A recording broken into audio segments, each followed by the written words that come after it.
is the Fantasy Golf Degenerates podcast, bringing you this week's Baycurrent Classic out in Japan, formerly known as the Zozo Championship. And as always, brought to you by nobody this time of the year. We will be looking for sponsors going forward, so we appreciate every single one of you that could potentially help out. If you think we could find a place to go forward with your brand, hit us up. Me, Kenny, Pat, whoever. As always, my man in the bright orange t-shirt this morning, Kenny Kim, what's up? Oh, I'm a big fan of these orange shirts. I don't know why. I think I'm turning into Ricky Fowler with my old age. I have no idea, but I have a couple of these now, and I rock them all the time. Pretty fun event this past week at the Sanderson. Life-changing for Mr. Fisk. We'll talk about it. There was some wild shit that fucking happened that we'll talk about. But when we get there, we'll talk about it, because there was some wild shit with Higo. I couldn't believe some of the shit that I saw. Yeah, it was a crazy week. We had a four-way chop for first round leader, which I had through Sam Ryder. Like when you're sweating a first round leader market, it's crazy. At 125 to 1, every chop just takes like so much more money out of that, like units, it just gets brutal. But the way some of those guys got to the winning score for the first round, like Sam Ryder hit a 370-yard drive. I think he cart pathed it down the left side there into the trees and then could manage to like scoot it out. A couple guys hit it to like 4 feet from like 180 out, just stone dead for birdie. It was kind of interesting to see how that went. And the course completely changed over the weekend a little bit as well. Like we had Saturday was brutal. Was it? Was it Saturday? Where the guys just couldn't score, and then they went out and it was bygones. It was Friday. I don't know. It was Friday that was the tough day, and then I think Max went out on Saturday and shot like 8 under. So it was an interesting week. It was good for you. I know. Didn't you have Montgomery like top 40? Didn't you have like Higo? Montgomery top 40. I had Kevin Roy top 20. So we broke even basically in the outright market and the placement market there. In the outrights, we gained the 4 units there in the first round leader market. So profitable week, good week.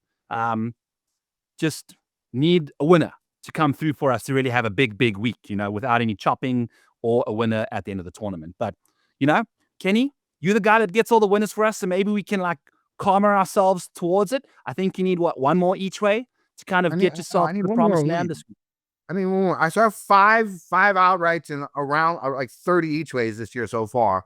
Last year I had 7 and 45, and I was up 60 units or something like that last year. I don't think I'm going to get to that far, but I just want to, be on the black. And so this year I have bet more than usual per week and on each golfer. So I need one more outright to guarantee a winning year. As long as I keep my betting allowance each week the same, which I do.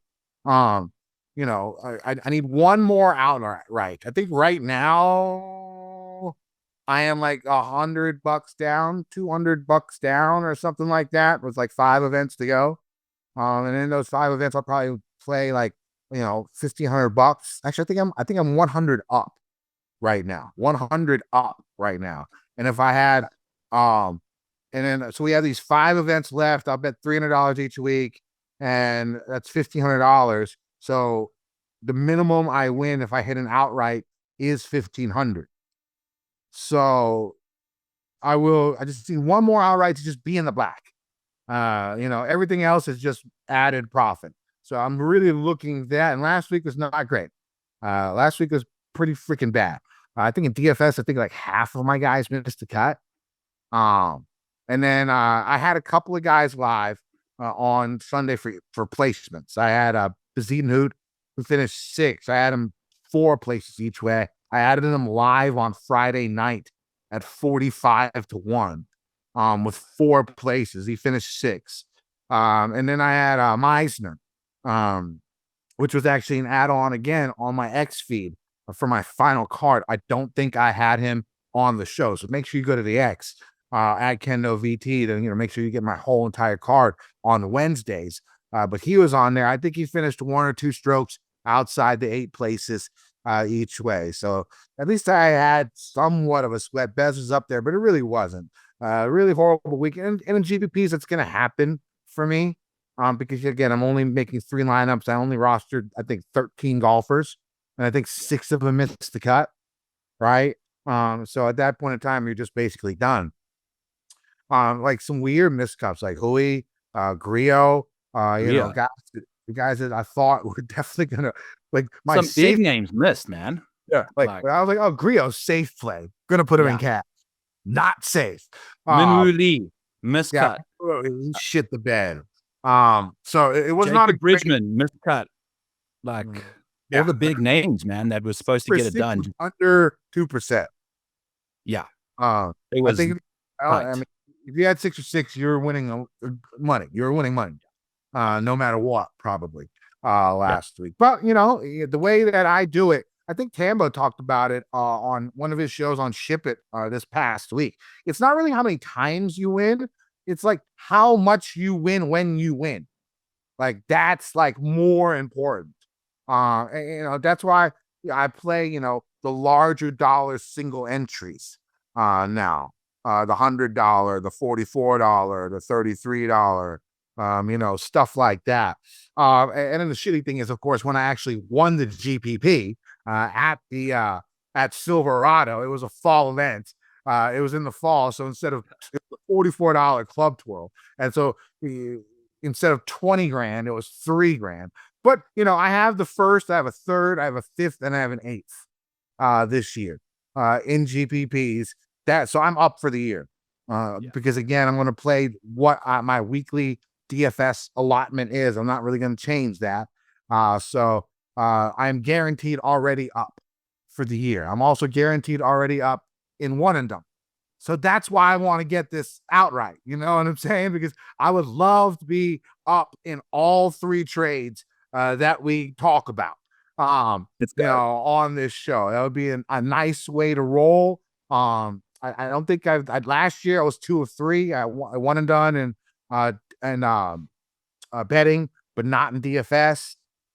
So trying to get that this year, knock out the triple crown of actually getting W's and actually being in the positive. But let's go back. I've seen you knock out a couple triple crowns before, Kenny. I've had many a triple crown, and I was thinking drinking some triple crowns on a damn golf course this past weekend. I was playing this weekend. We'll talk about this. We'll talk about the Sandersons. But Steven Fisk, by the way, congrats to him, and congrats to nobody in the comment section from last week, because we wanted you to comment below in who's going to win this week, because you will get a free month to my Model Maniac Patreon. We can only give away winners. So if you don't guess the right name, we can't give you a winner. So we'll be giving 2 winners away this week. That means that 2 people can choose the same name, and I will be giving away a free month to the Model Maniac Patreon. Link in the description below. If you just want that right away, use code FGD50 to get yourself 50% off your first month or your first year. Get you all the way through the President's Cup next year. So that's one way to kind of get a good discount over there. Also, I want to shout out my boy T of Sports, having a bit of a rough situation, Spencer. He and I went in a collaborative effort with Taylor Montgomery. I went to top 40 market. He went with a matchup at plus 110 over Steven Fisk, who won the tournament, and Taylor Montgomery finished 6th. He was even money to finish top 40 for me. He finishes 6th, and Spencer still loses his matchup. So I just want to shout out Spence. That was brutal break. But I'm sending the good vibes, baby. We got the Bob Ross hair. Kenny's got the orange sex shirt on. It's all coming your way, Spence. I know Kenny likes that orange shirt because the chicks can see me in the dark. So I'm a fan of everything going on here right now. So I think it's actually from when I was in Tampa. There was a hot girl who commented on it, and so it wasn't a stripper either. It was not a stripper. I did not pay for her to make good comments. You know what I'm saying? It was like a regular chick. I was like, oh shit, okay. Was she a construction worker? What's up? Was she a construction worker? No, she was actually pretty smooth. She was a good looking girl from Tampa. Okay. She was nice, little brunette. But let's talk about that's up in the comments. Kemi, go ahead. Yeah. Well, what a win by him. Of course, life-changing. He gets his scorecards till the end of 2027. He gets into a bunch of big events. He moves up in the fall rankings, maybe gets himself into the first couple of SIG events out there. It's possible if he continues to play the way he's playing. Really, really good stuff by him. What we saw on Sunday, I know Higo was sort of, it almost seemed like he was coasting away with it. But of course, this is golf. And Sunday morning, I think he birdied one to take a 3 or 4 stroke lead. And then he sort of, calmed down a little bit. Guys caught up, and it ended up being him and Danny Walker at the turn, both with like pretty. I think they were at 21 around there, and and then everyone else was like 19, 18. So they had like a little bit of a cushion. And then 10 came, and I think it was for both of them, maybe 10 or 11, where I think Higo doubled, maybe even tripled. I don't remember. And then Walker bogeyed as well, hit it into the water, like way into the water, like in the fucking middle of the pond type water, with a sweep slice. And so it just brought everyone back. And then Fisk just went on fire, shooting a 63 or a 64 for the round. And he got into a battle with Higo, because Higo ended up coming back on that back nine with 4 consecutive birdies on 13, 14, 15, and 16. And on 16, there was some wild shit. I've never seen this before. I'm sure it's happened, but I've never seen this before in a stroke play event. We see it all the time in, match play, Ryder Club, President's Club, but we don't see this type of shit in a stroke play event. Fisk is playing with Higo at this point in time, and he bombs like a 55-foot birdie putt, right? Just bombs a 55-foot birdie putt. Higo has about a 10-footer up to match his birdie and stay tied. And he makes the 10-footer, which is good for him. Awesome. Really, really important putt. But he looks at Fisk and gives him the shh. Did you not see that, Byron? No. Not see that? It was ice fucking cold, dude. It was crazy. Wait a second. Did that really, really just happen on a regular stroke play event? Right? No, we're not talking about match play. We're not talking about the Walker Cup. We're not talking about the Ryder Cup. We're not talking about the President's Cup. We're talking about the motherfucking Sanderson Farms from fucking Mississippi, where the goddamn fucking trophy is a motherfucking chicken. The trophy is a goddamn chicken. Ice cold, baby. Ice cold. And this dude from Stranger Things, because he looks like the fucking kid with no teeth from goddamn Stranger Things, fucking Higo, gives Fisk the because Fisk was hype, okay? Like after he made that, like fist pump, a little bit of a roar. You know what I'm saying? I mean, what the fuck? You just hit a 55-foot putt on the 70th hole of an event you've never won before, right? You're gonna be hype. You're gonna let out some emotion there. And then for Higo to make a 10-foot birdie putt the mattress is great. To give him the shush, I had to rewind it like 3 or 4 times. I was like, am I seeing shit? I was like, did this really happen in a stroke play? In the Sanderson, not like the Masters, not like Rory versus Bryson at the U.S. Open. You know what I'm saying? Like the trophy is a chicken. The chicken championship, baby. A trophy is a chicken. And then, you know what? It bit him in the ass. It sort of reminded me of what happened to Siwoo last year when Siwoo did the sleep on 16, when, the sleep is when the game's over, not when you tie it with 2 left, right? It was awesome. Don't get me wrong. It was awesome, but it should not have happened, okay? It should not have happened. Same thing with Higo, because what happened next? Misses a 3-footer on 17 for birdie, while Higo makes, oh my God. Right? Jesus Christ. So he's going in 18-1 down after giving the shush 2 holes ago, when on 17 he had a putt inside, I think, of Fisk for birdie to tie, because Fisk ended up making that birdie also. And he missed to go 1 down into 18. Incredible. And 18 happens, and Fisk hits this approach to 4 feet, 5, maybe 6 feet, right? And Incredible. Higo, blasts it, is on the right side of the green as a 55-foot birdie putt. There's no way he can win. Fisk makes it. And if you saw the PGA Tour, Twitter feed, the first picture they showed of Fisk was him, hugging his wife and just straight up grabbing a titty. Just titty grab.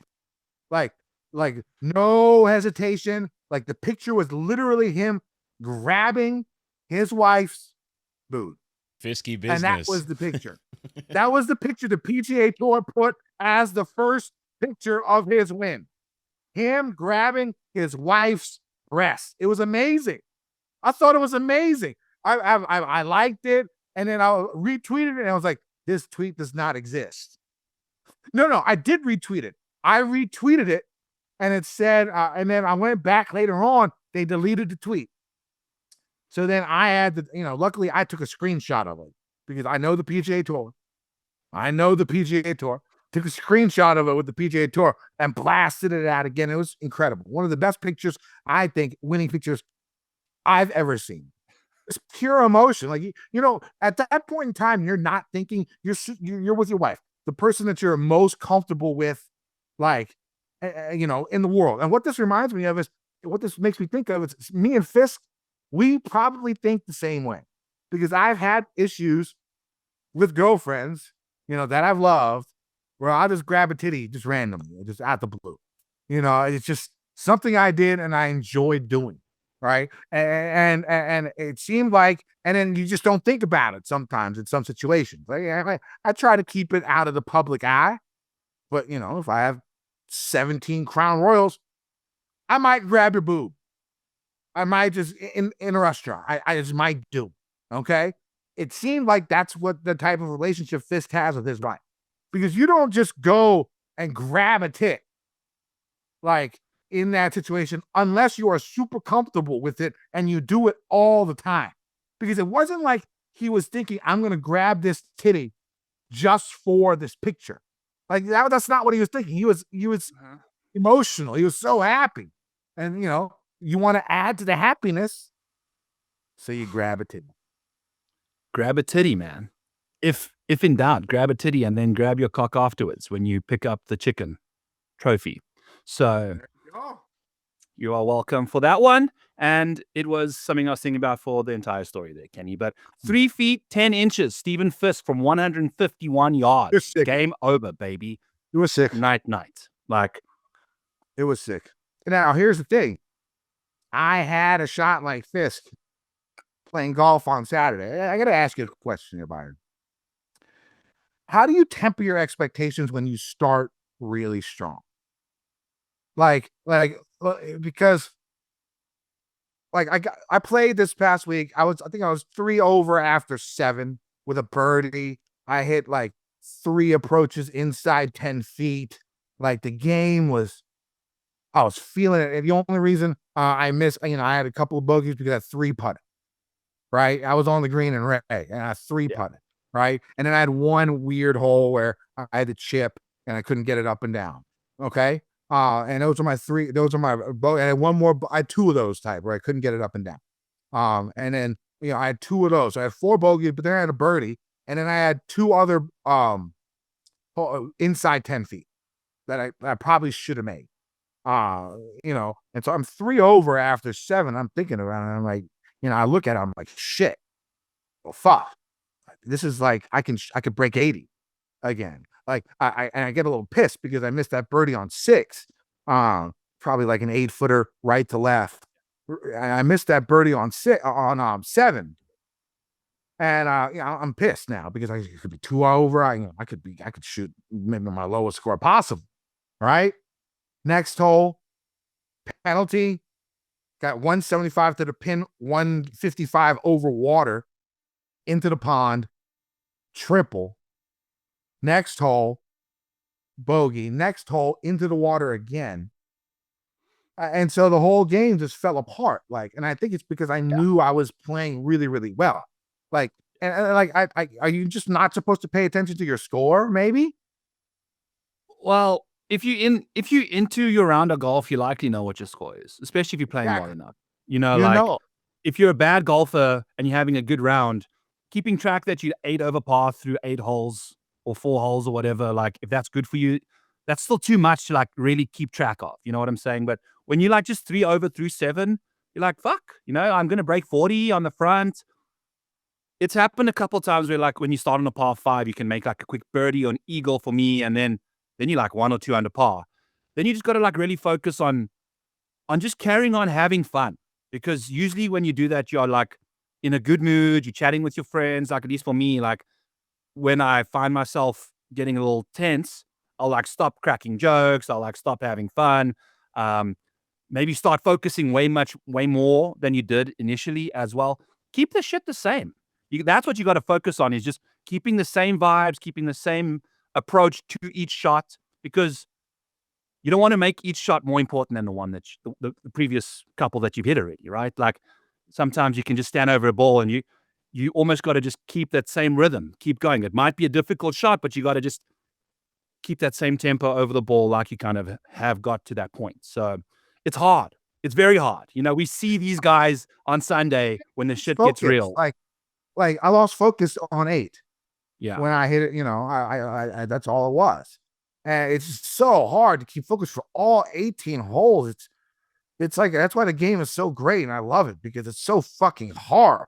I've listened to so I ended up leaving. I shot 92, which is fucking horrible. This is like one of my worst rounds outside of Tournament Club of Iowa, like in the last few months. And to start the way I did, I was really pissed off when I left the course. And it took me until the edible hit in, which I don't know if you can see my eyes right now, but they're hitting in right now as well. But that's how I felt better. I never left the course angry before in my life. Right? But it's because you're caring. Because you're caring now. Like, if you care about shit, you get happy about it and you get mad about it and sad. Like, you get mad, then you get sad. So caring is good, because it means that the good rounds are going to come. And then when you're having them, don't get your boner too big. You got to just nurse that semi all the way. My head's getting too big too. I think. I do have a scramble this Friday. We are playing. We are the defending champions. I think we won like 13 under last year or something like that. We just putted unbelievably. And, it's like we got like a 6. And then the rest of us are all, back then I was an 18. I was the worst in the team. And the other guys are around where I am now, like around 11, 10. So that's what we had. And we were, and the guy who's a 6, it's his home course. Like, he plays it 3-4 times a week. And so the green reading, it really makes a big deal. Like, course history, right? It does make a big deal. And so we have that tournament this Friday. I'm hoping to play well. I'm going to hit the range a couple of times. I never go to the range. Don't hit too many golf balls, Kenny. Don't hit too many, because you don't hit that many in before I play or at the range. Both. No, because I was thinking about getting buckets for 2 days and just going crazy. 2 days before, you can hit a couple more than you should. The day before, you never want to do like 2 buckets more than you should. No. I was thinking about going out tomorrow for like a large bucket, and then a smaller bucket on Thursday, and then Friday do my thing. Okay. And then one more thing, Eduardo Morinari. I listened to like 3.5 hours of his podcasts over the last couple of days, because I find him fascinating. He said, when someone asked him, what would you tell beginners is the most important thing to lower your handicap? And it's to not hit your golf ball in the hazard, in the penalty. Like, when you hit your ball in the hazard, Kenny, was there did you blast it right into the hazard? Yeah. I hit it right on 8. I pushed it right. What was left of the fairway? Water. Okay, so it was fucked either side. Yeah. Okay. Was there any way you could not hit it in the water? Like, even if you left it short of the water somewhere? When I used to have the snap hooks, I hit that water 40% of the time. Okay. Right. Yeah. And so tough hole. I wasn't thinking about either side, because I was hitting the ball so well. I was like, I want to pipe this 5-wood 210 down the middle, leave myself a gap wedge from 105 to the pin, and make fucking birdie. Like, that's what the fuck I was thinking when I was on the tee box, right? Yeah, shit happens, man. Irritated, I missed the birdie putt on 7. And then I just literally pushed it right. It's not like the big push, right, that you guys saw when I hit it square. I like chunked it right into the fucking shit. That's why I left myself 175. It was only like a It's only like a 350 hole, but it's like 220 to the 230 to the water. Like, and then there's a pond to the green over on the other side of the water. And so, I was just gonna pipe my 5-wood, and I just chunked it, and I had. Then I was like, okay, I could still. I have my favorite club in my hand, my 5 hybrid. I could still hit this, maybe even save the par, but at worst, try and get a bogey, right from here. Hit the green 2-putt, get your fucking bogey and walk the fuck off. And so I have my 5 hybrid. I'm 175 out, 155 to the water, to the edge of the water, and I do what you said. I pushed it right into the water. Okay. Oh yeah, it happens. That's that shit happens. But who's not happening to is Bobby Mack, Kenny. Guy's having himself a couple days in a row now. Goes and wins the Ryder Cup on home soil, away soil, and then goes and wins the Alfred Daniel in 3. The man wins these tournaments in the most crazy ways. Like, he blames the drones in Canada. He fucking finds that random sprinkler head when he won the Scottish Open in the rough and made eagle off of a shot that he couldn't even get out of the rough. And then basically just had to take care of business in a 3-round tournament. Shout out Liv. The 4th round got cancelled because of Hurricane or Cyclone Amy, which they should name to Alfred, obviously. It cancelled the round. So interesting stuff to see all those Ryder Cuppers make it out there to the Alfred Daniel. They were playing well. Tyrrell was in the mix. Tyrrell was second. Out there. The Ryder Cup guys were money last week. Bobby Mack wins it. Hatton second. Rasmus third over here on our side of the pond. No. That carryover. Yeah. We're lucky that the Ryder Cup isn't like before the Masters. Right? You know what I'm saying? You would just be fucking Euros winning every fucking year. Right? I mean, like, we're lucky at this point in time. Maybe from a gambling perspective, this is something that we need to pay attention to. Yeah. You know what I'm saying? Zero hangover. It's just like if the Euros in a couple of years go out there and do their thing, which I fully expect them to do, and then they come out the next week and play whatever tournament. I'm not worried about the partying anymore. Yeah, it seems that money on them. That's something to think about.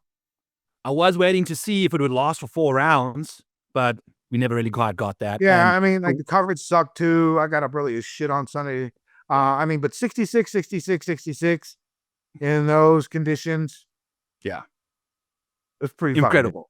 It's pretty fun. And some of those conditions were like breaking umbrellas because of the wind. Like, just pumping and just breaking spokes. And it was Bill Murray. Did you see Bill Murray's shot on the 18th hole at St. Andrews? I had to show Caitlin. You got to go find it, people, if you are watching. Go find Bill Murray, 18th hole, St. Andrews. Oh, that was crazy. He hits this drive. Hit a dog. Right. Hit a motherfucking out dog. Of bounds. Hit a dog. Hit like somebody. A chair. The fence. It's one of the most epic drives you'll ever see. Like, the slow-mo's fantastic. Things that you see as the camera's panning that will eventually be part of the ball's trajectory back to the fairway. Move out the camera pan. Then you see the ball coming in and it hits all this shit. Dogs, knees, cart, like roads, everything. It's an incredible shot. It's one of the luckiest shots I've ever seen as well. Great viewing. And it was Bill Murray. Who, all that matters is middle of the fairway. She's in bounds. Exactly. No, not just in bounds. Middle of the fairway.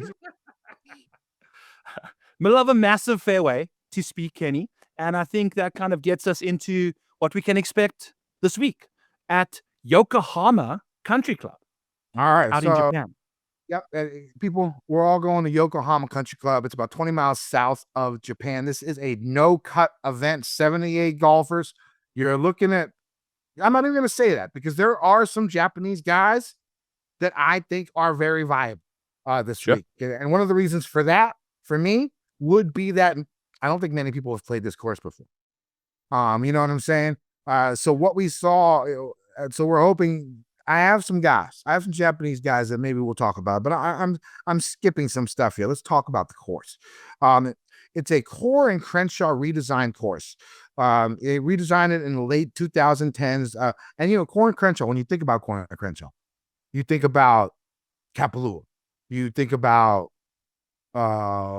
Trinity Forest. You think about Pinehurst number 2. And what's like the number one thing that all 3 of those courses have? Fucking wide, expansive fairways, right? Here's the thing about this course. We have those wide, expansive fairways, right? Not super wide, not like Kapalua, not like Pinehurst, but they're on the wider side. 45, 50 yards wide in They're some definitely spots. on the wider side. There's no doubt about that. But the thing is, there's really no rough, which is normally a good thing for golfers who want to pound it out there. The issue of this course is once you miss the fairway, you're fucked. Like I just saw a video, right, from like drone video. I have no idea when the fuck they took these videos, but there's not that much information on the course out as of yet, as of Monday at like 4:00 and earlier. There is not that much info. There's no GSCAA sheet. Like there's not that much info on the course. And so I'm relying on these videos. I'm looking at these videos. I'm like, so the fairway goes to the edge of death, basically. Like is what I'm seeing on these drone shots, because there's hardly any rough. And once you're off the fairway, it's like these mounds. It's like elevated hills that have trees and have vegetative grass, like vegetative bushes in it, right? And it's elevated. It sort of goes up on a hill like this, like a small little elevation. And in that elevation is all the stuff you don't want to be, all the trees. But that starts like right at the end of the fairway. Like, and there's like maybe like 5 yards of like long, like some type of grass, and then massive vegetation and trees everywhere. So you want to hit the fairways here is what it looks like, but are the fairways wide enough where someone with a really hot driver can go out there and just wax the field because his driver is hot enough? That's a possibility. And that's what makes this week hard. And another thing that's making this week difficult to cap is not just the not knowing the course, the weather. Okay. The weather we're talking about this week, I mean, we're thinking about 30-mile-per-hour winds on Thursday is what I'm seeing right now. I'm seeing rain, and then it's sort of Friday looks pretty decent, pretty sunny. It's going to dry out a little bit. Saturday, it looks like it's sunny again, but windy, which is going to dry it out more. So I think on a daily basis, what we're seeing right now is you could see really soft conditions. And what that does is that's going to make the course, at least the first day or two, play even longer. And let's get to the course. I'm sort of ad-libbing here, but let's actually get to it. You're talking about, where are we at here? So it's 7,300 yard, par 71, okay? 2 par 5s, probably reachable, depending on the softness. And there's only 3 par 3s, which are, all pretty good length. 13 par 4s. 5 of them over 450 yards. So not your typical outline. And it takes 16 holes from the West course and 2 holes from the East course. And that's how the routing goes. Right?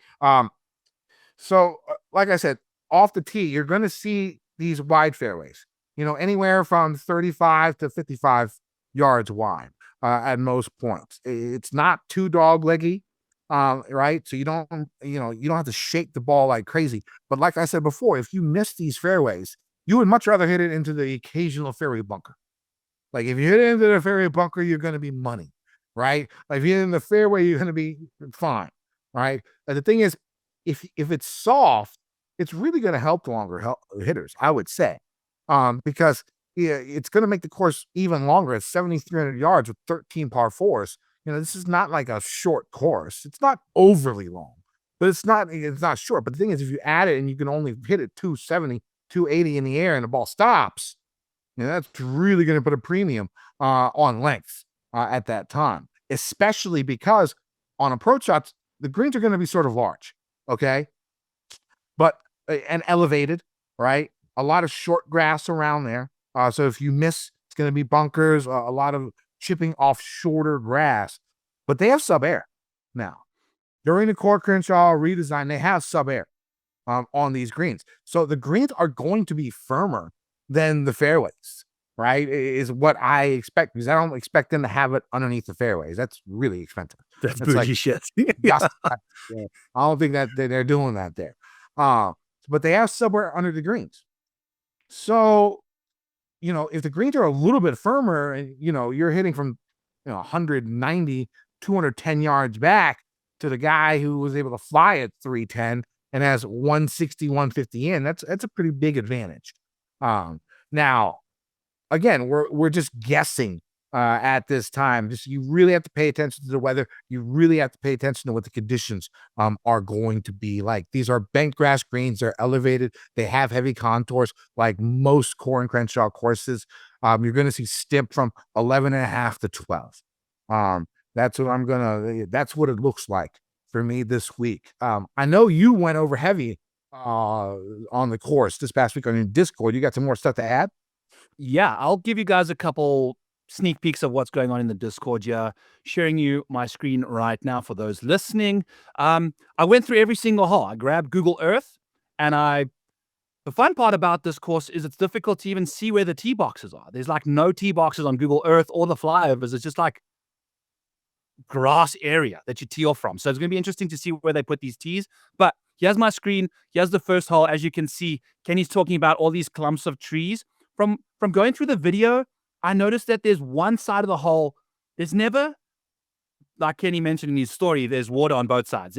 There's that dangerous, essentially OB jungle on the one side of the hole, and then there's clumps of trees that's not going to help you get a good shot onto the green, but you can probably still play your ball from there.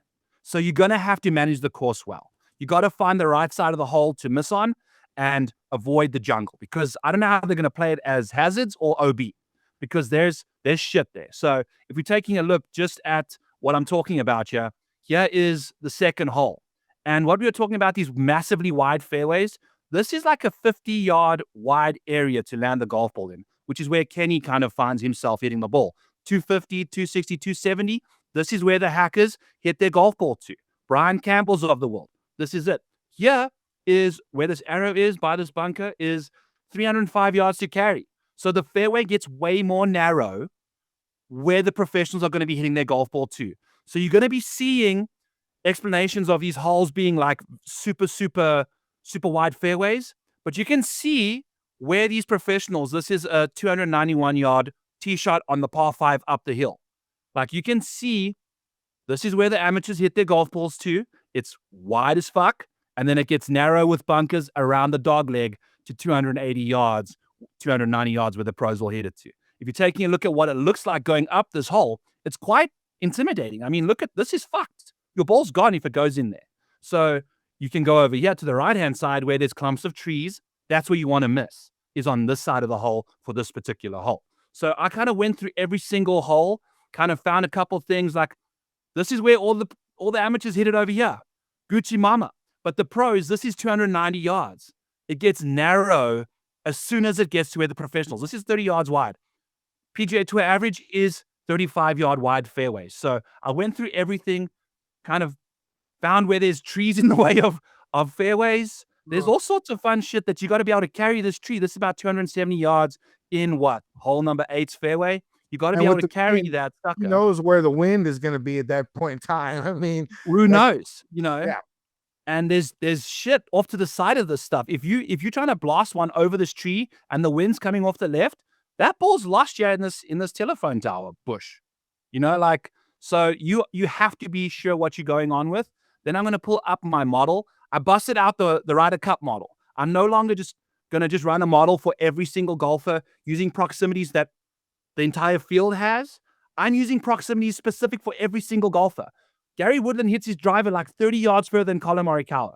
Why am I using the same proximity numbers in my model for Colin Morikawa as Gary Woodland? So this model of mine, I call it the micro model. It uses each hole. Microscopic analysis of each player. So what I've done is Xander hits a 318 off the tee. Alex Landa only hits a 302. That's a different proximity bucket entirely. Where these guys are going to be hitting to develops different approach shots. So I've used it to kind of figure out their strokes gain total on every single hole. Here's Xander. Now, getting into this course a little more, you can find all the stuff in the Model Maniac Patreon, by the way, people. Use code FGD50. Dude, The total driving, Kenny. That was What's some up? good shit. Thank you, my friend. I was spent some some good time on shit. this. I'm wearing the Bob Ross wig. I love to paint my numbers when it comes to new golf courses. I love diving into the stuff like this, figuring out what the fuck's going on. How does that matter analytically? How can we take advantage of this? And my biggest takeaway, like you mentioned, is total driving. Who can hit their driver long? Who can hit their driver straight? Because all of the bunkers that narrow the fairways up from 50 yards wide to 35, 20 yards wide, there's a bunker that's in the way. So if you can just carry that bunker, you now have the fairway width that the amateurs have, but at 310 and on. Aldrich, Nikolai, Rasmus, Michael Thorbjornsen, all the long hitters that can get it out there, they can fly these bunkers that are right around 305, 310, depending on where the wind's from, and then they have a much bigger fairway to land on. So you need distance and you need accuracy, because if you have distance but not accuracy, you're going to be hitting your ball in these bushes and these jungles. And that's So a lost do you golf think ball. people are going to cut down this week off the tee, or do you think it's going to be driver heavy? I don't think to win, someone that wins this tournament is going to go driver heavy and demolish this course and have a good driving week. Because the moment you can keep your ball in play 310 yards down the fairway, the rest of this course is easy. The whole defense of this golf course seems to be off the tee. If you go through, there's some narrow Augusta 18th type shots that you got to hit through clumps like an alleyway of trees, and the trees are diagonal. So at 280 yards, you've got around the trees, but at 300, you're at the end of the trees over here. So the angles are it's beautiful. If you just look at this golf course, it's I'm not a architectural guru like a couple guys out there, but this course, just dissecting it and analyzing it hole by hole, you could see what these guys are thinking and how it plays differently to different types of skill players. So if you got 320 in the bag, baby, this and straight, which not a lot of golfers do, we're going to be partying. So I will do some Byron's boxes now in the model. Let's pull up some guys. I want total driving for this week. What does total driving mean? I want driving distance over here for us. These are the guys that lead the field in driving distance. Kevin Hughes sits 20th in the field. If we're looking for guys that hit the fairway a lot, we're going to go total driving, fairway accuracy. So as you can see, the correlation between distance and accuracy, it's inverted. So if you have distance, you're usually sacrificing accuracy. So finding total drivers of the golf ball this week, total driving means straight and long, distance and fairway accuracy percentages. These are the guys we're looking for. So let's go ahead here and filter by condition less than 30. So we're going to look for guys that are ranked inside the top 30 in fairway accuracy. Then we're going to find guys that hit the ball top 30 in the field. So we can just clear all of these and just click these because there's not that many even. Here's a couple for us. We'll even put 31 in there just because. And your lucky number 31 is Patrick Fishburne. That wouldn't have made it in the model. But the other names that are total drivers of the golf ball. Rico Hoey, 10th in driving accuracy. I'll zoom in for Kenya. And 23rd in driving distance. Kevin Yu, he is the only one to rank top 20 in driving accuracy and driving distance. This is the biggest domino to fall at this golf course. It's the most important part of the course, in my opinion, is getting the ball off the tee. Michael Thorbjornsen, another guy, 22nd in fairway accuracy, 7th in driving distance. William Moe isn't in the field anymore. Ignore him. I've deleted that on the one that I shared with the Discord. Gary Woodland, 12th in driving distance, 27th in fairway accuracy. There's 77 guys in the field now that William Moe is not playing. Sam Stevens, we always mention, driver-heavy golf courses, you play Sam Stevens, 25th and 28th in distance and accuracy. Rasmus, top 30 in accuracy still. His brother Nikolai hits it as far as he does, further than Aldrich, but he doesn't have the accuracy that you need. So total drivers of the golf ball this week are going to be important. Those are just a couple boxes for you guys. Usually I do a little more. I think this week, you have to get off the tee and you have to be elite in that department, I think. So the problem I'm having now is it looks like you're going to go driver heavy guys, right? Guys who are just going to be on it. Yes. I don't want guys that have distance. I'll take a guy that's got accuracy too, because as long as he's a good iron player and got some short game, I'll take it because I know his ball's not going to find the jungle. See, guys that's with the thing. Like, distance. when I first looked at this course, I think maybe it's possible that I was so like mesmerized by like the edges of the fairway and what you see once you miss it. I didn't really think that these guys are still hitting 45-yard wide fairways. Like they could still, there will be guys that go out there and do what you say and pound driver and make it. So it worries me a little bit because my bets and the plays that I'm talking about more on the accuracy side this week. So we'll have a battle. We'll see, because I'm sort of leaning towards agreeing with you though. But Kenny, I'm okay with that. Let's pull up the screen again here quickly.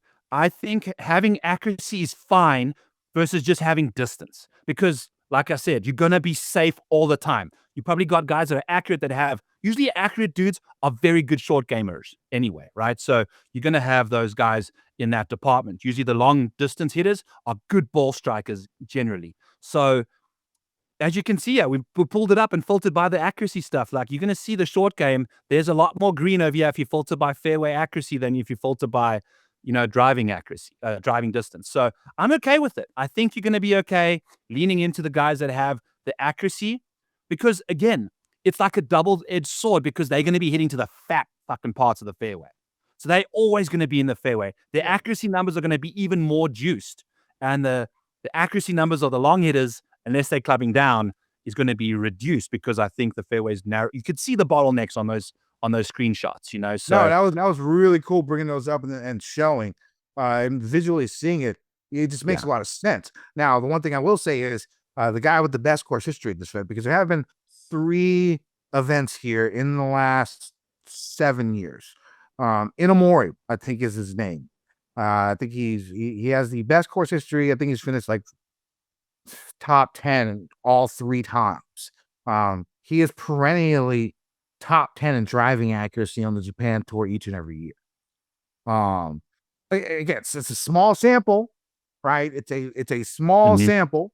But the guy with, who's played this course the most, and who has the best course history in the 3 times it's played, is a, perennial top 10 in accuracy off the tee on that side. So, again, being a new course, you're right. There's a lot you could discuss. I think when it comes down to it, you're going to have to pick a lane and then just go with it, right? Because we don't know which side is going to be right. We can both pull up arguments on each side. You just find your lane, go with that lane, because it's going to be a tough week. But it's fun. These weeks are fun, like you said. And I have one more thing I want to just share with you guys as well. Sorry. It's a new course. There's lots of fun shit. I dived into this. So if you take a look, I don't know how they're going to go off, if they're going to go off multiple tees or one tee. I'd imagine 77 people, they're just going to go off one. So I haven't bet. I've only got 3 bets for outrights, because I want to see how this course unfolds. The first couple holes, the first 10 holes, play 1.7 strokes under par. The final 8 are level par holes. So yeah, those are all the par 4s. There's 8 par 4s on the back and 1 par 3, no par 5s. And I think 3 or 4 of those par 4s are over 450 yards. Yeah. I mean, hole 11 or 12, I think the scorecard that's out there has got 11 and 12 flipped around, because I looked at the routing. That's how deep in the weeds I got. We got a hole that's playing 3 over par. It is a 510-yard par 4. Then we got hole 16 is playing slightly under par. Sorry. Hole 17 and 18 are both playing 0.2 of a shot over par. It's not easy. Hole 18, uphill 475 yards. There's water on the right, landing area, trees everywhere. You have to get your shit together on that hole. Otherwise, you're in trouble. So I'm really looking forward to this course. I think it's going to be a fun week. It reminds me a lot of Mayo, if you're looking for like a comp course visually, whereas you're hitting through these ravines to open areas, but the moment you miss that open area, it's gone. So I don't know if the approach proximities matter the same, because I think Mayo is a bit more wedge intensive than this week. We're going to have a lot of wedges inside 170, 150 and in, and then a lot of shots from like 190 and out. So you need wedge play and long iron play. So we can, fuck it. Let's do another box shot, and then we're going to go. I can't stop giving you guys boxes to check over here. So we're going to go strokes gained approach. I'm actually going to go to a different one that I made nice and tidy for everybody. Here's the model and cheat sheets. And here is the strokes gained approach for y'all. So if we're looking for wedge players, who are the best golfers from 100 to 150 in strokes gained? Yeah, they are on the screen for you guys right now. Colin leads. These Japanese guys, they don't have data, so ignore them. Michael Kim, great wedge player. Camilla Villajagis, Benny On, and David Lipsky are your top 5 in that department. Now, if we go from strokes gained from 200 plus, let's go and see what's going on there. Are there any overlaps? I don't see anybody that is Michael Kim, Colin Morikawa. Those are the 2 guys that check both those boxes, but it looks like both of them are pretty solid throughout the bag when it comes to strokes gained. So, there are guys that are pretty poor in this 150 to 200 yard range that won't be that important this week because you're hitting all of these shots to wedges or you're hitting long irons. So that like middle iron range is going to be kind of dusty. Your clubs are going to get they're going to stay clean if you don't clean them that much. So I think it's fascinating week. Fascinating week. Should be fun. You got some bets? Let's go. You let me know first. From Kickback Golf, baby, use code FGD15 to get yourself 15% off at kickbackgolf.com. They got all sorts of amazing merchandise for you guys to spoil your loved ones with. With the holiday season coming up, make sure you buy an extra size bigger than the person currently is now because it is the winter time. We know we all get fat during that time. Also, stop being fat. Let's exercise. Let's get healthy. So, go use code FGD15 for baseball jerseys, basketball jerseys with your favorite golfers, alma maters on there with their names on the back. So a great product, a great way to support the show, and a great way to support the people over at Kickback Golf. Thank you very much. Kenny, hit us with your outright bets for this week's Baycurrent Classic out in Japan. All right, the first one, I'm going to go with the Ryder Cup narrative again. I sort of like it. I'm a big fan of him. I'm going win only. Alex Noren, win only. 22 to 1. Like I said, we've seen the Euro Ryder Cup guys excel last week. Bobby Mack, Hatton, Højgaard, all those guys. I think we could take that narrative, the vice captains as well, right? The thing about it is like him coming into the Ryder Cup he was hotter than anybody else that was actually on the team, right? At the end of last season, he finished 7th and 3rd, I think, at the 3M in Wyndham to finish the PGA Tour. And then he went across the pond and won 2 of his last 3 events that he has played on the DP World Tour. The guy's coming in hot. Let's see. He's in tip-top form, still riding high. Another reason he's very good win player. Like for my model, he's only ranked like 60th in my model. And it was regular conditions. Once you put the wind in there, he's top 10. He moves to 8th. In my model, and I do the wind a little bit longer. I do that for like the last 50 rounds in wind. And his recent form, top 24, recently has been not that great because a lot of it comes from before he was injured, right? And that was like months and months and months ago, right? Recently, if you go last 8 rounds on the PGA Tour, he's been great. So you got to worry about that when it comes to stats. Sometimes you remember guys who have injury breaks, where do their stats go? The guy is playing really, really good golf. So I like him at 22 to 1.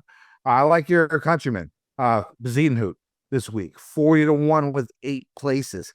Coming in fresh, 6th place finish last week. Plays well in the wind, hits a ton of fairways, impeccable short game, really good. I think he's shorter. So I think that, when it comes to proximity, 150 to 175, you're going to see a little bit of that, especially on those longer par 4s. Right. I think you're going to see something like that for him, especially if they decide not to use a driver off the tee for some reason, try and get it in there. I think, when it comes to approaches and proximity, it's going to be tough to read because, again, we have no history. And so I do like him at 40 to 1. I like Tom. I'm going to go with a Korean for the first time in a long time. I'm going to go Tom Kim, 55 to 1. 8 places, another good win player, right? I'm worried about the wind because Sunday and Thursday, especially, it looks like it's going to be out there. Again, he's another guy who jumps from like in the 60s in our model to 16th. When you add the wind factors. We saw a bit from him last week, finishing 11th, solid iron and around the green numbers. That 11th was his best performance since February. So hopefully he can ride some momentum on that. His best putting surface is bent, and he has a lot to play for. He's 92nd on the fall points list. He needs to move on up, try and get as many starts as he can next year. I think he has his card, but see if he can get up to the top 60, win a couple, get up, do a signature event, which he hadn't played in a little bit. Matt Meisner, 60-1, 8 places. He's gained strokes in every strokes gained stat in 3 of his last 4 events.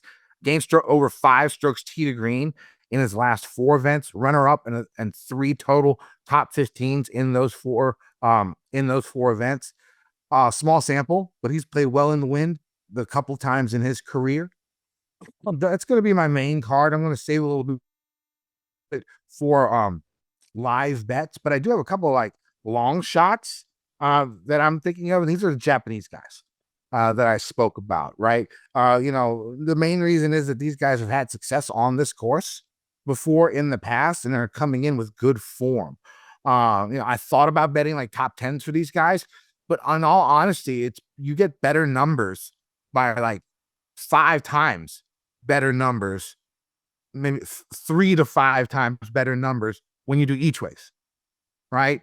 Because like the first guy I want to bet is Taiga Semikawa at 75-1 with 8 places. It pays 1/5 if you get the each way, so you get 15-1, right? His top 10 is 5-1. So you're getting top 8, 15-1. You're spending less money, and if a miracle fucking happens, right? If a miracle happens and he wins, you're doing all right. But he's 75-1, 8 places. He finished runner up to Nakajima here in 2023, right? At the I think it's called the Manitoba or some type of championship. He 1 year to hold on.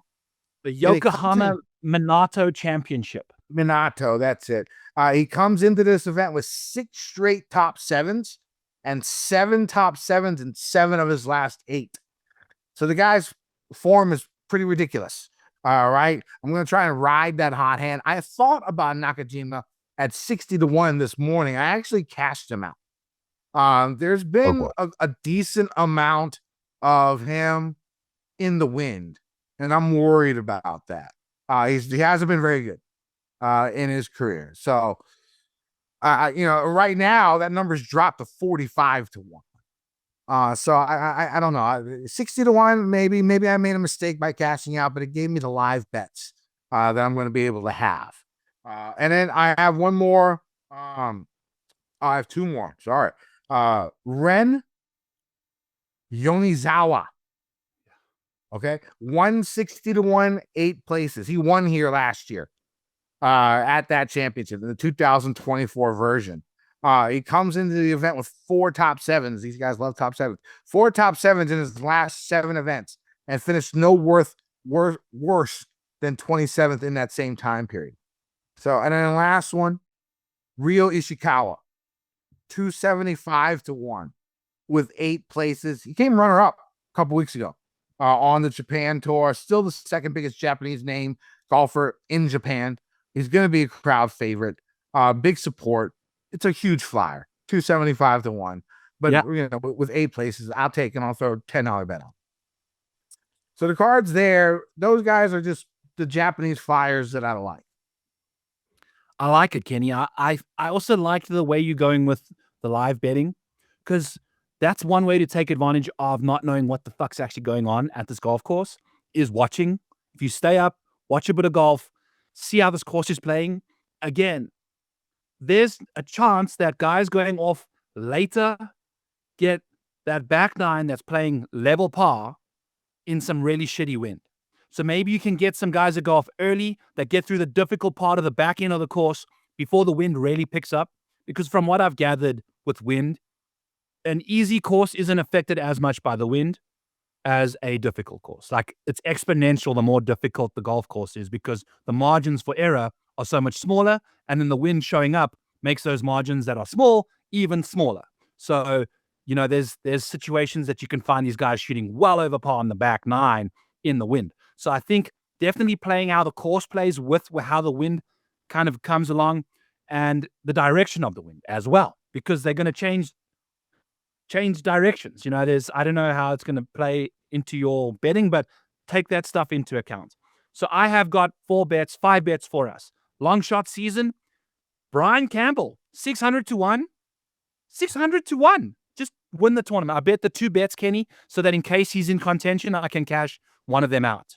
Like to get that little sneaky little extra, because I put $5 on each, like that's $3,000 that you're just sitting with. If he wins this thing, Brian Campbell, he's won twice this year out of nowhere on these shitty, short, random courses, like he's not going to be hitting it into those bottlenecks at all. He hits it 280 yards. That's exactly where the fairway is the widest, like this course is perfect for him. I love that. 600 to 1. Fuck yes. Let's go. I might even like ladder his placement market as well. Next up, Aldrich Potgieter, 125 to 1. Where the hell the golf ball goes off the tee, I don't know. But we're getting 125 to 1 on the guy that's been in 2 playoffs. And those 305-yard fairway bunkers don't exist to this man. He can hit 3-wood over them, like if he really wanted to, but driver is well over those bunkers. The fairways are going to be wide to where he's landing the golf ball. Just got to avoid the jungle for Aldrich. Great long iron player. We've seen him putt well at times, bent. A lot of South Africans grow up on bent grass. So we'll see what Aldrich can do. Is bent. Rocket Mortgage was bent, right? I think so. So there we have a little putting comp there for you. Next up, I'm going to go with Gary Woodland, 45 to 1 with the top 5, 7 to 1 as well. You can get those ties paid in full. So the shorter the outright odds, sometimes you can catch a nice ties paid in full top 5 as your each way, your pseudo each way, which Kenny is speaking about. Yeah.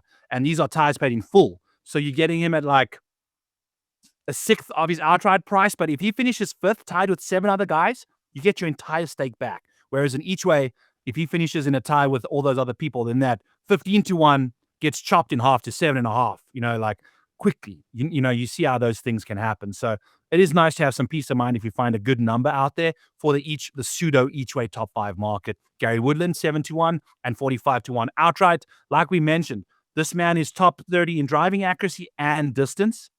Total driving, fantastic. He's heading into the week with 3 consecutive top 25s. Playing great golf coming into the week, and he's putting very, very well. Now, I made these decisions, Kenny. I love how we do the show after making our bets because I would have benefited from knowing the fact that it's going to be windy out there, and I thought he wasn't going to have to chip that much, which is his problem, right?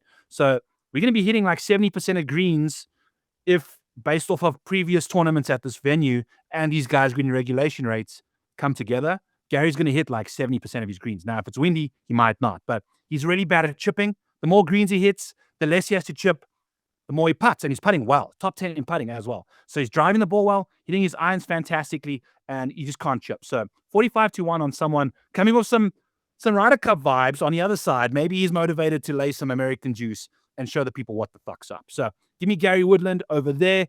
Then I'm going to take a guy by the name of Rico Hoey at 55 to 1. Again, we mentioned we are looking at wonderful metrics from his off-the-tee numbers, distance, and accuracy. Ultra accurate when it comes to driving the ball as far as he does. He's 10th in fairway accuracy and 23rd in driving distance. That's a great combination. You're going to be 7th off the tee in strokes gained if you have a combination like that. So he's fantastic there. Broomstick putter, Kenny. The last 6 rounds he's played with the broomstick, he lost 3 strokes on Friday at the Sandersons. It was the 3 strokes he lost for the 2 days he was there was on the Friday. And he was well over par that day. Driver was everywhere. Irons were everywhere. He just wasn't in it. So I'm not going to worry too much about the putter. You see when you're playing bad golf, you fucking whack a few around the hole. Don't care too much about a 7-footer here or there. It happens. You lose putting when the rest of your game disappears, unless you stay in the moment. But I think he's going to be in the moment all 4 days. I mean, this guy's ball striking is fantastic. So he's playing fantastic golf with the ball striking side of things. 55 to 1 for someone that we've seen this broomstick get people over the line. I'm hoping it can happen for him at a course like this in a foreign country. He's from the Philippines, so you never know what he can do for us. And then Kevin Yu, the man who held the cock up last year at the Sanderson's Farms, the chicken trophy. He won that last year, gained some putting. He's also one of these dudes that is a fantastic putter. 10th in the field in putting. We are looking at a 3rd off the tee. He's top 20 in driving accuracy and driving distance. So he's got putting, driving, irons. He's shitty around the greens. The more fairways, the more greens you hit, the less he has to chip. Kevin Yu is going to be your winner at 33-1 with 6 places each way. I'm a big believer in what this man can do. My model's got him ranked number 2, getting 33-1 odds on him. So those are my 4-5 plays. Aldrich Porchita, 125-1. Brian fucking Campbell, 600-1. Kevin Yu, 33-1. Rico Hoey, 55-1. And Gary Woodland, 45-1. All the ones with the placements are at FanDuel. I don't think Bet365 had the outright market up there for me when I was even looking. So they don't know what the hell's happening in Japan either. Anyway. I bet they had them up this morning for me. Yeah, I went and checked this afternoon and they are not there. So maybe I refresh, it'll pop up now. But no, it still looks like this page is no longer available.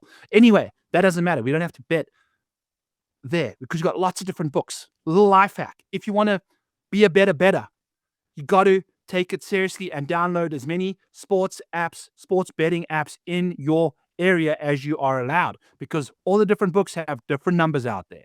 I know most of you know this, but to the 2 of you that don't, Mike Baxter included, you can use different sports books to bet your best numbers at other places, because sometimes these sports books don't know what's going on, especially at venues like this that there's no history. They got to just figure out what's going on or copy other markets. In some places, there's massive odds discrepancies out there. So use that to your advantage, if you please. What you can't use to play DFS is only FanDuel and DraftKings. So we're going to go DraftKings, Blood, Sweat, DFS Tiers this week for the Baycurrent Classic. Kenny Kim, what are we doing at the top of the board? I like Decky. at 10-4. He's my first cash game cornerstone for this week. The thing about Hideki, he's always played well in Japan. He ended the season pretty strong, right? 4 top 20s in his last 5 events to finish the season. 13th at Valderrama just a few weeks ago. So he's put in some work already in the off season. Plays well in Japan, plays well in the wind.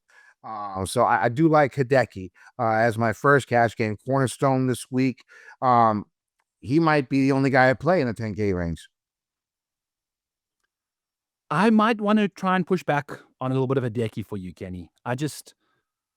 If I'm looking at his driving distance, he's 51st in the field. Driving accuracy is 33rd in the field. Strokes gained off the tee, 50th. How important is it? He's got some work in. My guess is he's played this course before. He's going to have the fan support. It's a no-cut event. I'll go with Hideki.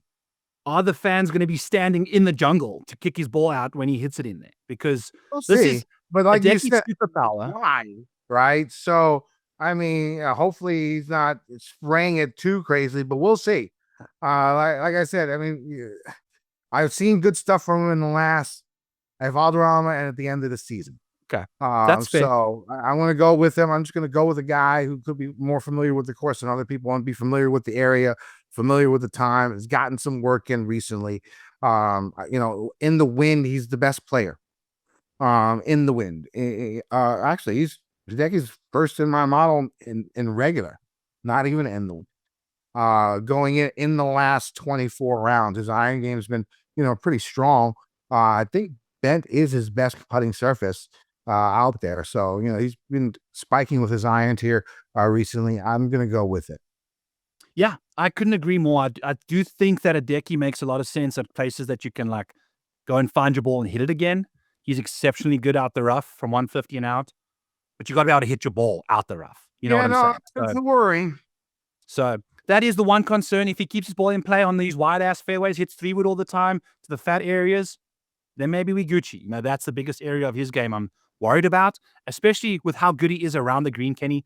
If it gets windy as fuck, that's when you need to chip the most, right? Is when it's windy and you're missing greens. I was thinking about that pretty hard because, I was thinking this place is going to be windy. It's going to be tough. You're going to have to rely on a short game, and that's why I do like him. I get your worry about his off the tee, but I think he'll be fine this week. Yeah, he's either going to be fine or he's not. So we will see what happens by the time Sunday rolls through. I'm thinking Colin, man. I know this sounds bad, but I think in DFS, I'm okay going to him at 10-3. He's going to be one of these guys that's just going to be in the fairway all the time. He's not going to have the distance to challenge these bunkers. He's going to be short of them most of the time, or next to them. He's good enough to hit a 30-yard wide fairway. And his iron play is just sensational. He's number one in this field, obviously, because he's so good with those wedges. He's going to have 9 wedge opportunities for Collin Morikawa. Fuck, he can putt as bad as he wants, and hopefully he hits 3 of those 9 wedges to 2 feet. You know, there's going to be lots of drivable par 4s as well that you have to have your ball placed nicely around. Maybe he figures it out. The last time he won a tournament was in Japan when no one gave a shit. There's no American media out there hounding him anymore. We've seen him struggle with his confidence, Kenny. I think he's not comfortable in his own skin anymore. Leaving to a different country where Japan's probably one of the most polite countries in the world, right? Like, everyone's going to be friendly and happy and polite. I think Collin Morikawa is going to find himself happy in Japan versus New York, so to speak. You know, so I think he's going to be maybe finding some joy across the pond there. Doesn't grade out well in the model for me, but I really have a good feeling about him kind of ball striking this place to death over here. Xander bothers me because he hits his driver off the planet, man. He hits it so far, but that thing, I don't think he hit the first fairway once at the Ryder Cup. It was constantly blown out to the right-hand side, which is in the jungle here. So I was more worried about his putting. His putting looked awful. The Ryder Cup, it's funny that he had the most points for the United States. And he did not look good, I thought, during the Ryder Cup. And he's been horrific in Japan. I think this isn't the Zozo at Accordia National, but in Japan, in general, he's been pathetic. You know, like, didn't he take like a drop after trying to hit it twice out of the roots the last time in Japan? Made like an 8, one of the best 8s I've ever seen. Multiple hacks and a drop, and then still got out. Anyway, moving into 9K ranges, yeah, we got our boys, some drivers of the golf ball. Rasmus, Michael Thorbjornsen, Kevin Yu at the bottom of the 9K range. Chris Goddard up, $9,900 at the top, Kenny. Where are we going in the 9s? I mean, I'm going to be different than you. I like Alex Noren. He's my favorite play. He's my hustler play of the week. I did talk about him already in the betting segment, but the form getting in there is so solid. I like the fact his iron game has been okay, but again, more recently, it has been good with the solid starts to end the season, in the regular season, and 2 wins on the DP World Tour. I'm going to ride that momentum. I like Alex Noren this week. And I like Thorbjornsen down at the bottom. If you look at his numbers from last week, I think he was like one of the longest hitters of the golf ball off the tee, and he was 11th in driving accuracy. So you throw those 2 in, like you said, that's what you're looking for this week. People might have been burned by him a little bit last week and taking off. But his iron game's been solid. He makes a bunch of birdies. Again, he's solid off the tee. I do like Thorbjornsen this week also. Michael Thorbjornsen. Last week we had Thorbjorn Olesen as well in the field, which always can cause some issues if you are not familiar with that. I was trying to pull up while you were chatting, Kenny. If I just start my lineups, Rasmus, Michael Thorbjornsen, Kevin Yu, 92, 91, $9,000 flat.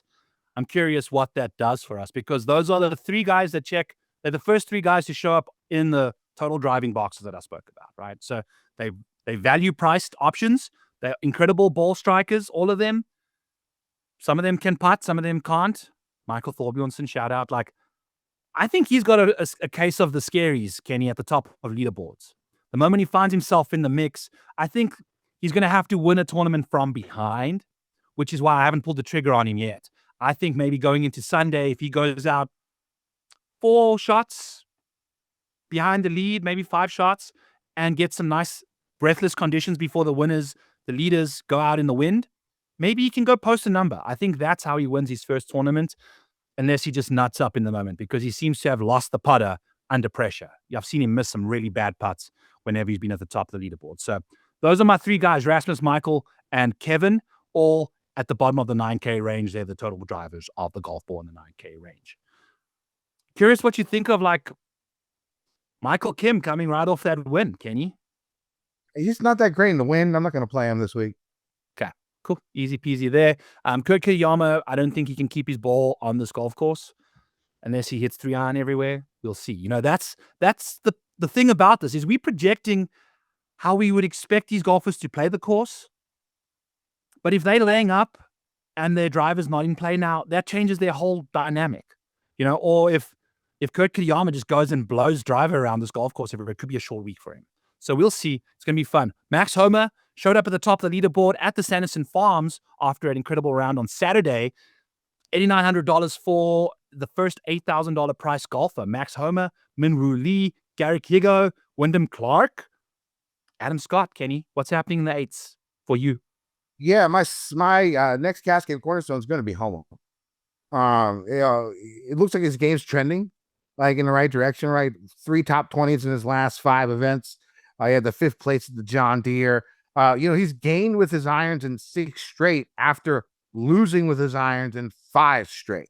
So it looks like he has something flipped, something turned around in his swing. He's actually number 1 in the field in strokes gained off the tee in windy conditions in the last 50 rounds by my model. So again, if we're looking at the off the tee type stuff in the wind, he's the best in the field in the last 50 rounds off the tee. So I do like Homa. He's going to be my second cash game cornerstone. My third cash game cornerstone is going to be Bazine Hoot.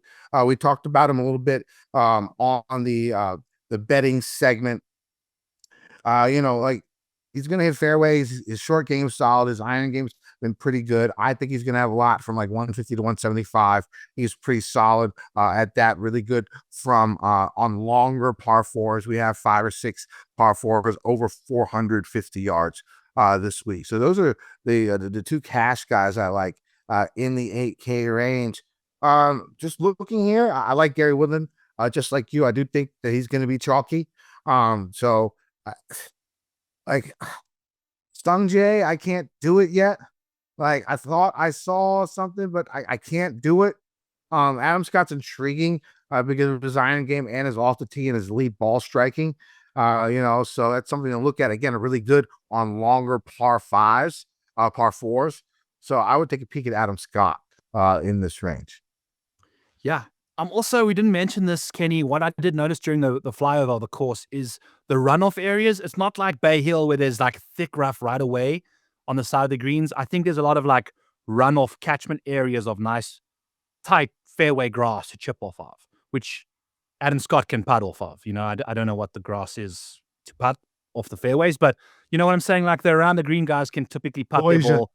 Zoysia. It's a little bouncy and spongy, but still, you know, like you can get it done. It's interesting. You know, there are some guys that chip well out of thick rough, and there's some guys that chip very nicely out of like tight lies. You know, they just their action allows for that.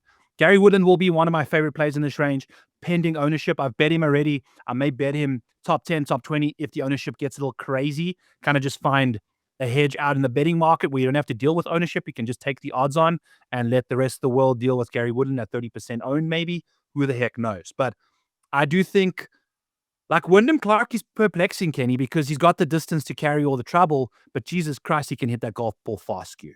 You know, like a couple holes could end his tournament quite quickly. So I think I'm out on the majority of the top of these 9 and 8K ranges and then kind of just going to, you know, Gary Woodland and I think that's going to be me in the 8Ks. I think I might just lean into the 3 guys at the bottom of the 9s, Gary Woodland, and then kind of pick and choose in the 7s over here. So I'm not very optimistic about too many people in the 8K range. I was optimistic about Greedo last week. Cost me 2 units in the top 20 market, man. Just wasn't available. So whether or not he decides to play or not, we'll see. But that's what's going on there. I like the 7K range too, Kenny. I think there's some gems in this area, like Rico Hoey. For me, someone I'm going to be leaning into a lot. I think guys like Stam Stevens as well. I think I'll be looking at playing him at $7,300. I think he's a great, great option. Mark Hubbard, Austin Eckroat as well. Eckroat, hyper-accurate guy. And he does these random things where he goes and wins in Mexico every now and then. So maybe Japan's his next country to win it. Austin Eckroat for you guys over there. Kenny, 7s, where you going? Yeah, my final cash game cornerstone is going to be Matt Meissner. I think he's $7,100. Pretty good performance at the last week. I think he finished top 10. He's gained over 5 strokes tee to green in his last 4. So I'm a fan of him. So the cash game cornerstones for this week are going to be Hideki at 10,400, Homa at 8,900, Bezuidenhout at 8,400, and Meissner at 7,100 this week. It's going to be my cash game cornerstones. Other guys that I'm looking at, I do like Tom Kim. This week, talked about him during the betting segment a little bit. I'm a fan of Eckroat, just like you.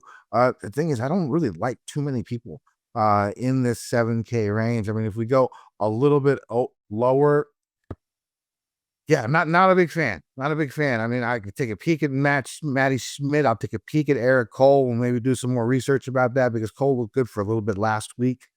So we'll see. What about Keith Mitchell? Do you think he can find his driving groove at this golf course? He's great with the wedge, great with the long iron. Pretty good in the wind. I thought about him. I looked at him.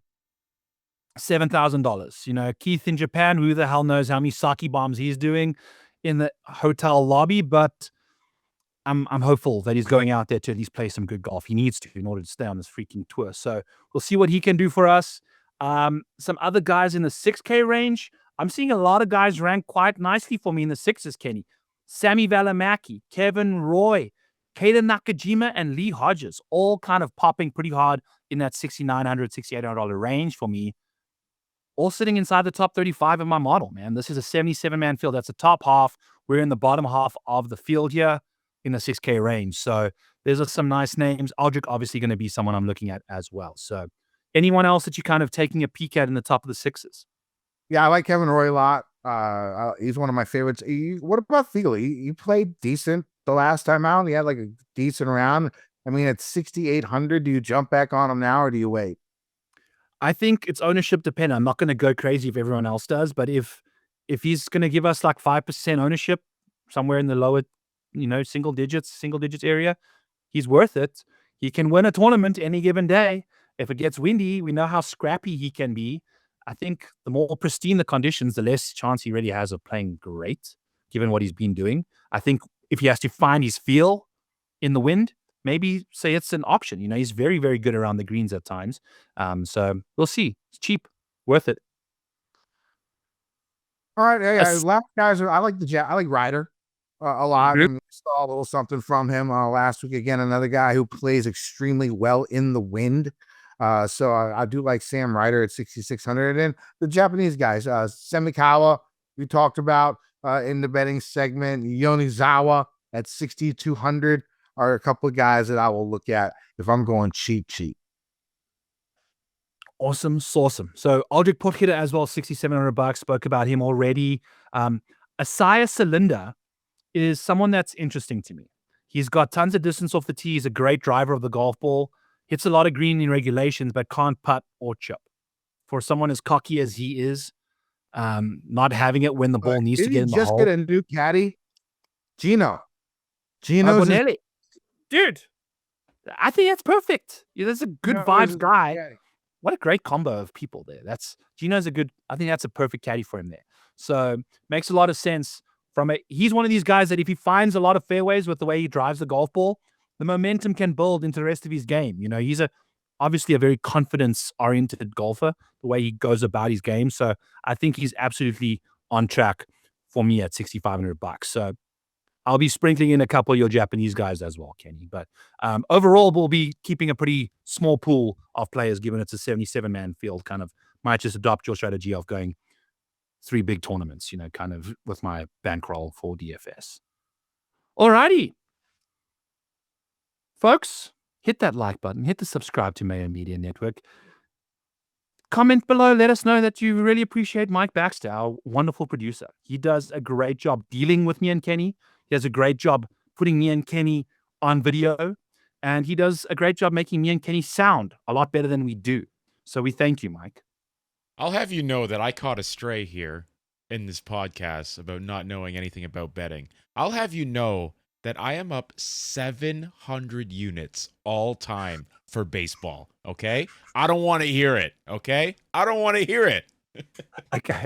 I take that back. Thank you. That's incredible, Mike. It's insane. Yeah. It's almost unbelievable, but I know you're not that kind of a I've guy. got the receipts, bro. But after you messaged me for the Ryder Cup and didn't know what to do with the captain and non-captain, maybe it's the golf side of things that, you Yeah. found your market. That's it. So stay in baseball or learn more about golf, Mike. We are Okay. teaching you about golf. Okay. I love you. Anyway, catch me at The Model Maniac on X. I will be doing my show tomorrow at 12:30 Eastern on Mayo Media Network. 12:30, like right around lunchtime, right after Pat and Ian and Jake get done with their NFL stuff. I'll be on there doing all my model stuff. I might have a guest on. I haven't even decided yet. We'll see. So check it all out. Use code FGD50 for my Model Maniac Patreon. All the tools, all the models, all that shit for you guys there. Kenny Kim and your beautiful orange construction worker t-shirt. Get us the hell out of here. All right, you can find me on X. I have my final card there. We'll see if I add anything. I'm thinking about Kevin Roy. We'll see what I don't know what his number is, but I'm thinking about him. Should be a fun week. Set your, drink the late night coffee because the coverage is 11 p.m. to 3 a.m. every day. I'll do it. You should too. Let's win some motherfucking money. Be Gen Nation.